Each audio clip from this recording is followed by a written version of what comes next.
Caritas Nairobi was started by the servant of God, Maurice Michael Cardinal Otunga, back in the year 1973 as a socio-economic arm of the church gears towards aid and support of the vulnerable people and communities within the archdiocese and beyond.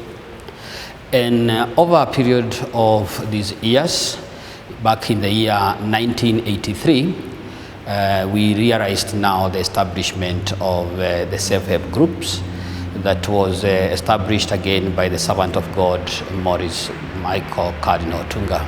Caritas Nairobi is a registered trust, and the trust is Archdiocese of Nairobi Caritas Registered Trustee. It is a socio-economic arm of the church, so to say a charitable organization. And we can also say that Caritas is a development arm or a socio-economic development arm of the Archdiocese of Nairobi. And with it, we carry through our mandate through various thematic areas. For example, food security. Here we undertake projects with our local communities that are geared towards empowering them, improving the quality of their livelihood, and ensuring that they have food on the table. And we do this through various interventions. At the moment, we have Caritas Dairy in Limuru, a project that was established by His Grace, His Eminence, John Cardinal Joe, back in some years. And we launched it last year, and here we are doing some dairy project with our farmers, especially in Limuru, Lali, and part of Gatondo. And we empower them so that they can have a good production. We also ensure that they have market to their produce, and we also ensure that we are also able to give them a good return on this. We also have other interventions like farming, and here currently we are taking some hydroponic smart farming. These are the current trends in terms of farming within our area. And we have projects that we are doing again in Limuru and also in Kamuru, in the slum, whereby we are ensuring that our farmers who have maybe very limited space are able to maximize on that space and be able to produce food that will be good enough for them for their own consumption, but even food that they can also take to the market. And we ensure that we do this through what we call organic farming without a lot of inputs, so that we can ensure the quality of the food that they are taking. We're also doing some other projects like a coffee project. And here we are looking at value addition in the entire coffee value chain. And in the days to come, we are also looking at other interventions that we can make together with our communities to make sure that they're able to produce enough for their own consumption and even ready for the market. We also have another intervention that we make, and here we have charitable homes, centers, and relief. Here we have a number of homes that we run within the Archdiocese of Nairobi. Some of them are for girls, others are for boys, others are for people with various challenges like the HIV. And maybe to mention some of these homes, we have Kwetu Home of Peace. This is a home for boys. And here we are looking at empowering our street children so that we can give them a good livelihood.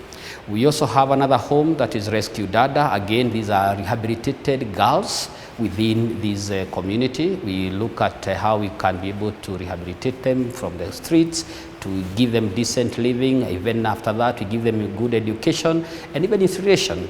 These are some of the interventions that the church is making to make sure that we take care of these vulnerable street children and communities. We have Joy Home of Peace in Garariga. This is a home that is there to support children faced with HIV challenges, and we continue to support them and making sure that we give them a dignified living and give them hope in all that they are doing. As you may realize, Caritas means love, Caritas means hope.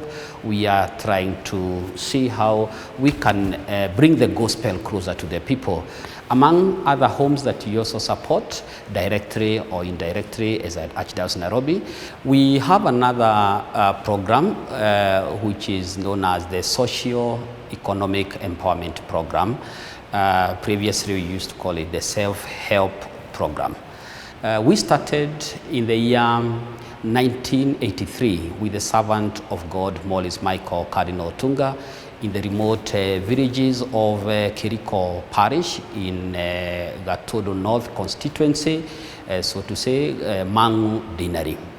This was the vision of the servant of God, was a way in which he can bring people together, bring their resources together, and help them be able to save, and therefore instill in them a culture of saving. And after saving, they could borrow at a very low interest rates among themselves, because they guarantee one another in a model that we call a sharing for a sharing. And they guarantee one another because of the friendship and the communion that they have established within that small local community where they know each other. Then after that, they are able to go and do their various, meet their various needs. For example, there are people who have taken this facility or loans and be able to educate their children, others pay their medical bills, others be able to improve their business, be it farming, be it the small businesses, the SMEs and the like. And in these, we are empowering the community. So this is a program that ensures that we continue to empower our local communities. And I would say it's a program that has existed now for the last 40 years.